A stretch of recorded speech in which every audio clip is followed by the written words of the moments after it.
Welcome back to the next video. Here in this video we'll continue the series that we have started.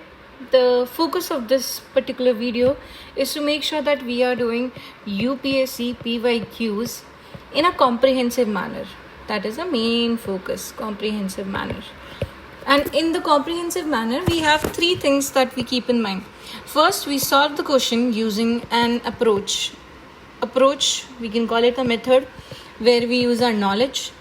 After knowledge, we use logic, and logic ke baad aptitude, which we have built after analyzing the last 10 to 15 years of PYQs.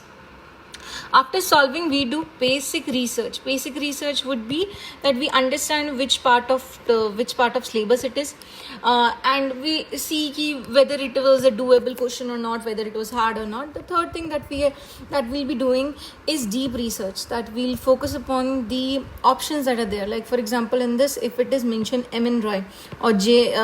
Prakash Narayan, like that, or we talk about 1856. We mention these topics. Along with that, we discuss a little bit about these topics and how we can ensure that what all we can learn from this. So let's start with solving the question. We'll start with the first one. It seems like a modern history question where we are seeing that it talks about which of the following factor contributed to the formation of forward bloc by Subhash Chandra Bose in 1939. So basically, it's a very famous period, I would say, which has been asked earlier also, and it's important. And I think by looking at the options and by looking at the question, we see that this is a normal pattern that UPSC asks. So we can see that this is a classic topic that they have asked. In this, let's see what were the reasons for the formation of forward bloc. The first is Bose failed to win the confidence of Mahatma Gandhi. That is true. This happened in Tripura session, where after winning the Tripura Congress session presidential election against Gandhi's preferred candidate, that was Pattaswamy Sitaramayya, Bose failed to secure Gandhi's confidence or Congress. Gandhi's confidence. That is true. So by that logic, we would be able to eliminate the option D. Next, the Congress left was disunited and failed to support Bose. That is also true. These both are factual. So nothing much to explain in this. The Communist did not support Bose in his endeavor. Communists did not support. I think communists, I would not say that they did not support, but there was no clear saying about whether they supported or not. And it's a very it has a mixed thing, because some might have, some might not have.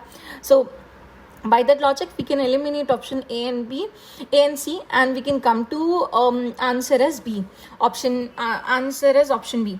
The supporters of M.N. Roy, last one is the supporters of M.N. Roy and socialist leaders like J. Prakash Narayan preferred Congress unity to supporting Bose. That is true. They wanted to have like a larger impact, and that's actually true. So by that logic, we are able to solve this. Next, move on to the next one. See, here we need to see. The next one is about British policy in Awadh after the annexation of 1856. So consider the following statements regarding the British policy in Awadh immediately after the annexation in 1856. We know this is a very, ये PYQ repeat भी बोल सकते हैं हम लोग, just this topic, not the exact question. This could be a PYQ repeat in terms of that they have asked about on what basis Awadh was annexed. That was maladministration, not misadministration, maladministration. Let's read. And in this, logic would be something that we have to focus upon. Logic काम आएगा इसमें. ऐसे questions में आता है history के questions में. Let's read the first statement. The talukdars were disposed of their estates but allowed to retain their arms and forts. Okay. As per my knowledge, I'm not so sure. Let's see. Question mark for me. A summary revenue settlement was made in 1856, assuming the talukdar as outsiders. Logically ये बिल्कुल सही है, because Awadh में अगर देखा जाए माल administration के लिए हुआ है, तो फिर तालुकदार्स द पीपल जो एक्चुअली में जैसे ज़मींदार्स होते हैं वैसे तालुकदार्स होते हैं जो रेवेन्यू कलेक्शन एंड ऑल में हेल्प करते हैं. तो ये चीज़ तो बिल्कुल ही सही है. इसके तहत हम कह सकते हैं ऑप्शन बी को हटा देते हैं.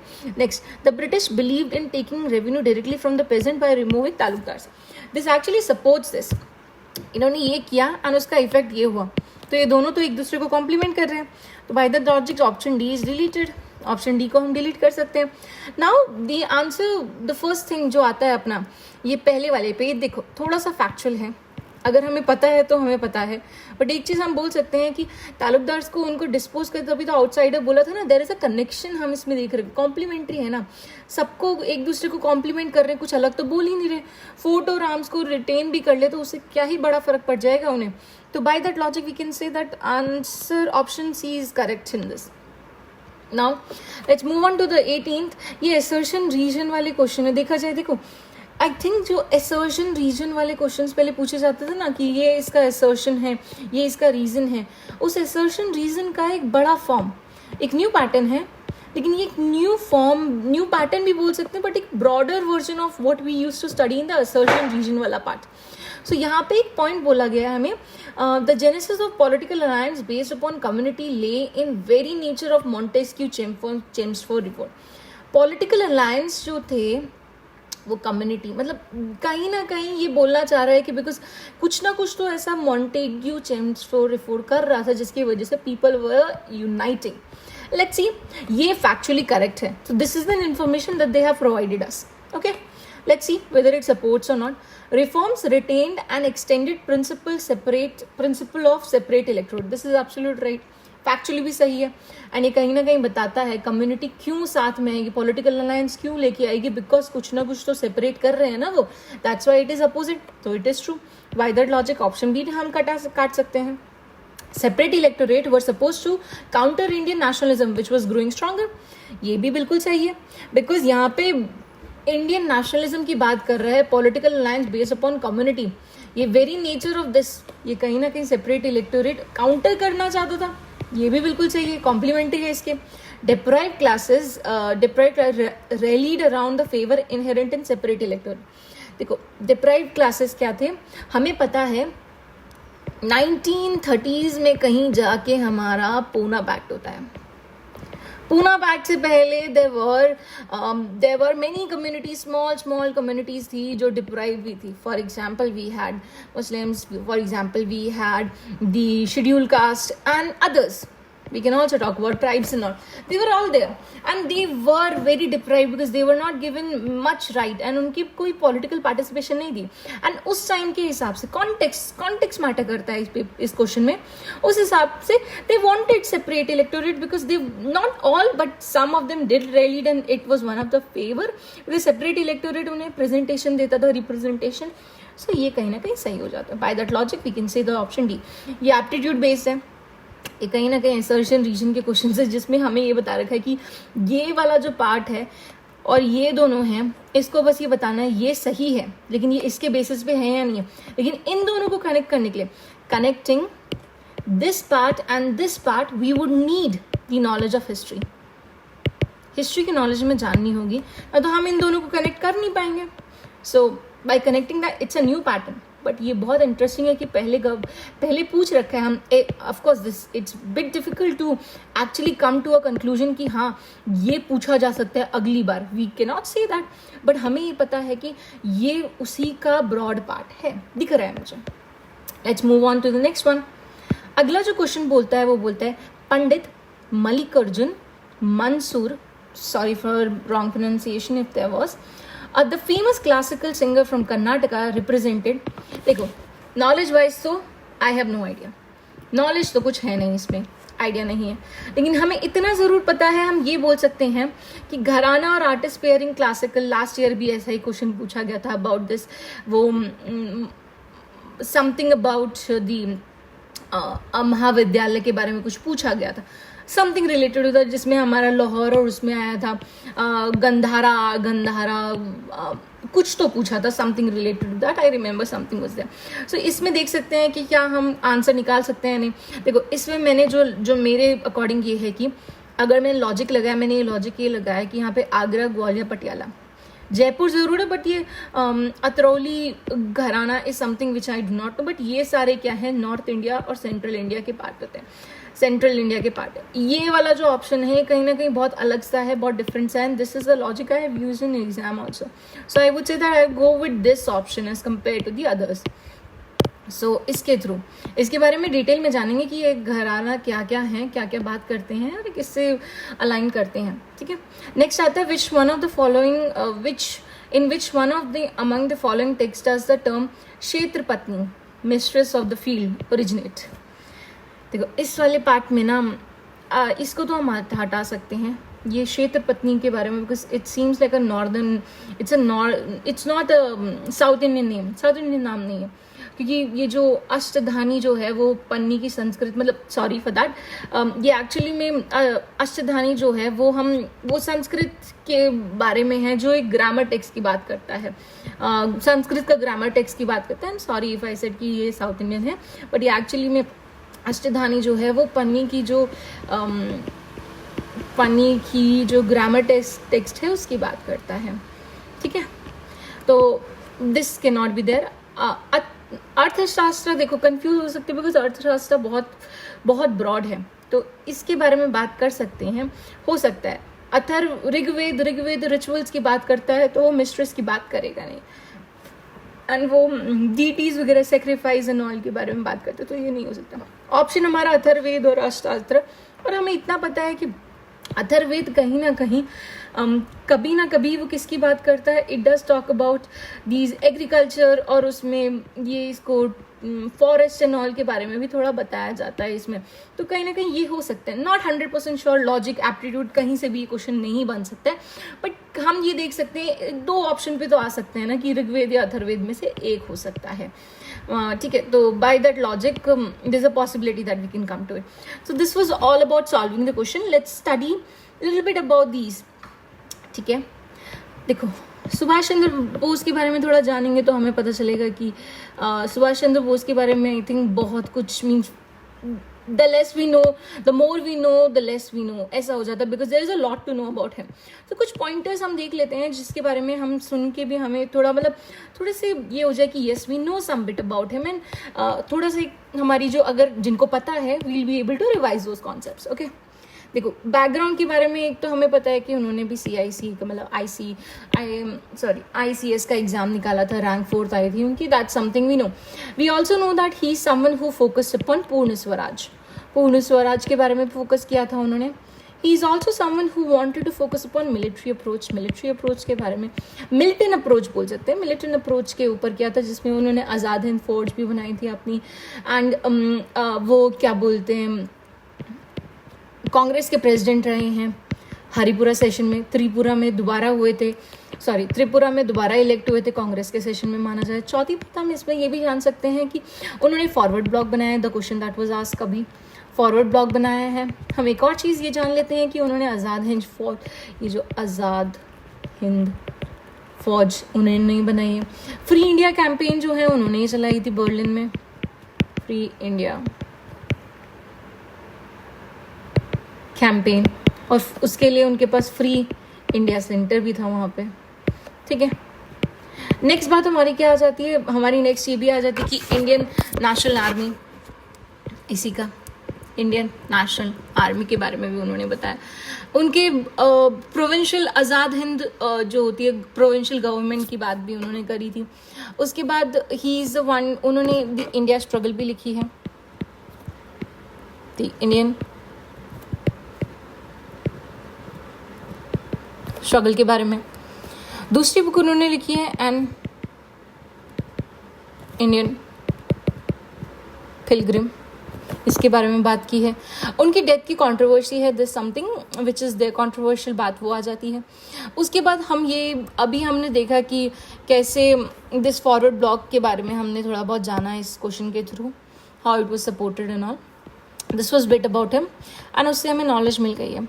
नेक्स्ट आता है हमारे 1857 की रिवॉल्ट, आई थिंक 1859 की हो जाती है। 1857 में जो हुआ था उसके बारे में थोड़ा जान लेते हैं।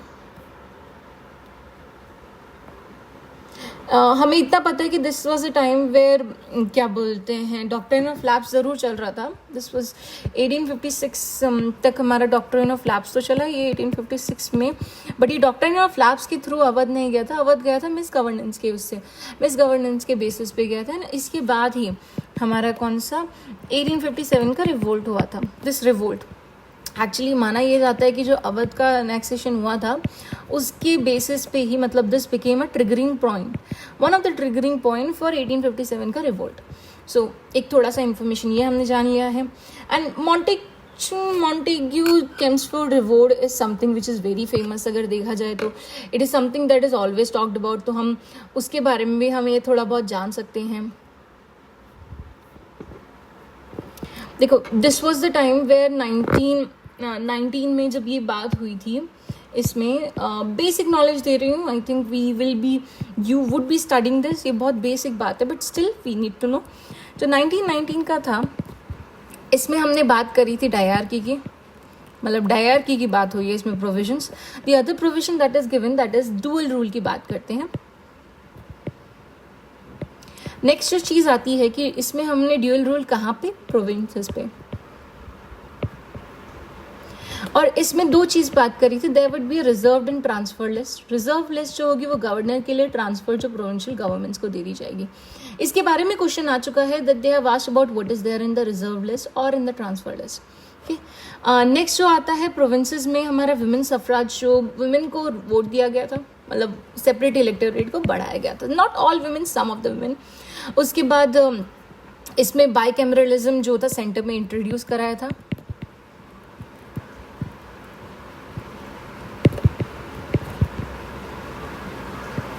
सेंटर जिसमें हमारा upper house and lower house, that council of state and central council, central legislative assembly की बात की थी. डायरेक्ट इलेक्शंस की बात करी गई थी. बट दीज डायरेक्ट इलेक्शंस वो बेसिकली ये बोला गया था, ये जो डायरेक्ट इलेक्शंस होंगे वो नहीं, ज़्यादातर ये नहीं है कि पूरे ही डायरेक्ट इलेक्शंस होंगे. There were extremely limited franchise थी इसमें. देन नेक्स्ट जो आ जाता है कि जो कम्युनल और जो सेपरेट इलेक्टोरेट्स हैं, जो विमेन के लिए हो गया, सिक्स के लिए हो गया, इंडियन क्रिश्चियंस के लिए हो गया, उन सब के लिए दे दिया गया था.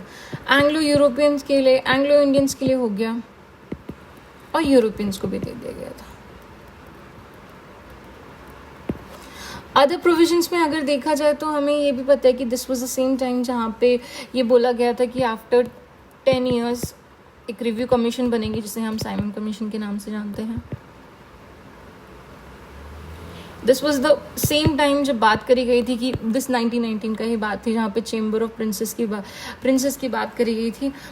एंड उसके बाद ये वही था जहाँ पे सेंट्रल पब्लिक कमीशन की भी बात करी गई थी on the basis of Lee commission के उसके ऊपर. Then high commissioner of India जो था वो high commissioner of for India जो था, लंदन ऑफिस था, वहाँ पे वो पेड बाय इंडियंस होगा. This was about this.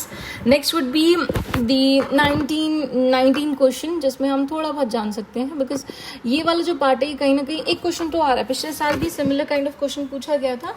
Last year also they had asked similar kind of question. हमारा उसका मतलब वो कहीं ना कहीं इसी से बेस था. आर्ट एंड कल्चर फेमस हो रहा है, इस पूरे पेपर में भी हमने देखा था कि they are asking lot of questions about this. Let's talk about the correct option. जो हमारा करेक्ट ऑप्शन है मेरे लिए नॉलेज के हिसाब से देखा जाए तो this is also we have limited knowledge about this also. तो हम ये बोल सकते हैं कि थोड़ा जाना जाए तो हम ये बोल सकते हैं कि जो हमारे पंडित जी हैं, मंसूर जी, ये एक रिनाउंड क्लासिकल वोकलिस्ट है फ्रॉम कर्नाटका. वो प्रिंसिपल डिसाइपल है जयपुर अर्थरोली घराना की, and train under the Manjhi Khan and bhurji Khan, successor of घराना founded by Alladiya Khan. And इनको भारत रत्न दिया गया था. इनको भारत रत्न दे रखा है. एंड इनको क्या बोलते हैं, posthumously, and also Padma Vibhushan दिया है कंट्रीब्यूशन के लिए. अब हम बात करते हैं आगरा, ग्वालियर और इसकी.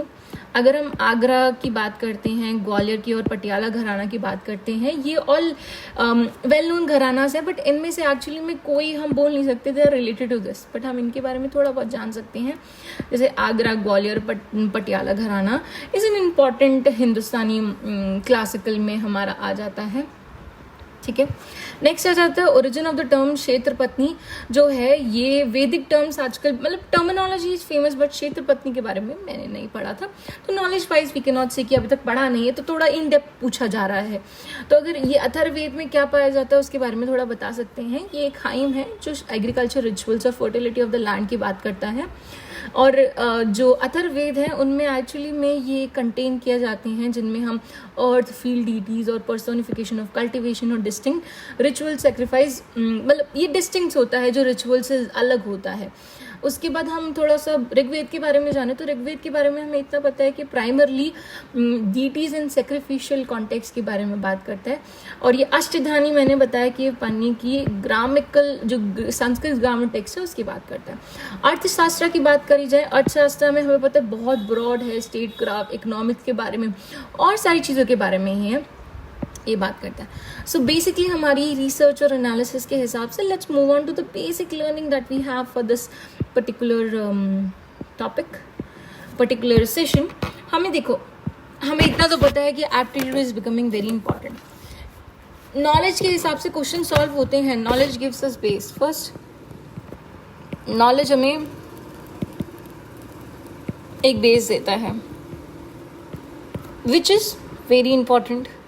उसके बिना हम लोग लॉजिक पे नहीं जा सकते, right? Without that we can not go to logic और we can not even go for aptitude also. So but एक चीज़ का ये ध्यान रखना है कि हमें नॉलेज को बेस बनाते हुए हमें एप्लीकेशन देनी है, एप्लीकेशन करनी है of the knowledge that we have use, जिसको हम लॉजिक बोलते हैं। ये लॉजिक डेवलप होता है, जिसके बाद ही ये लॉजिक डेवलप होता है by applying, like for example making a connection between A and B. अगर मानो कि बोस जी त्रिपुरा सेशन में हार जाते हैं, तो उसके बाद किसके अगेंस्ट हारे हैं? जिनके अगेंस्ट हारे हैं वो गांधी जी के मेन हेड थे, मतलब सॉरी, गांधी जी के मेन सपोर्टर, मतलब गांधी जी ने उन्हें स्टैंड किया था। If he had made him stand, so we can say कि there is some kind of differences between Gandhi ji and Bose ji. And if there is a difference, हमारा लॉजिक क्या बोलता है कि policies of Bose ji will not be supported by Gandhi ji. That is there. हमें यही बात हमें जाननी है, राइट? तो ये इसको बोलते हैं लॉजिक। अभी हम यूज कैसे करेंगे? एप्टीट्यूड आता है जिसमें ये बोलता है कि बोस जी, गांधी जी दोनों के दोनों की आइडियोलॉजीज डिफरेंट थी। ये सही है, लेकिन इसको यूज कैसे करेंगे? यहां पे बोलेंगे रीजंस कि बोस जी ने फॉरवर्ड ब्लॉक बनाया, क्या थे? यही था there is a connection that is happening. So ये डेवलप करना है, एंड ये बिना सॉल्विंग के हमें नहीं आ सकता। वी हैव टू सॉल्व करके ही, उसी पे टाइम देके, सॉल्विंग, अंडरस्टैंडिंग द लॉजिक,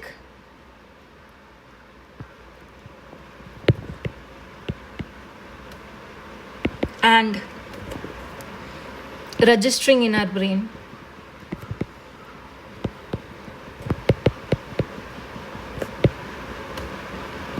तभी जाके हमारे पास किस टाइप का भी क्वेश्चन, 2023 वाला क्वेश्चन आए, 2026 का क्वेश्चन आए या 2025 का क्वेश्चन आए, पेपर आए, डज नॉट मैटर, उसके बाद हमें फ़र्क नहीं पड़ेगा। यही हमें 2027 के लिए करना है। Okay, I think that's all for today. I will see you in the next video. Till then, tata, bye bye.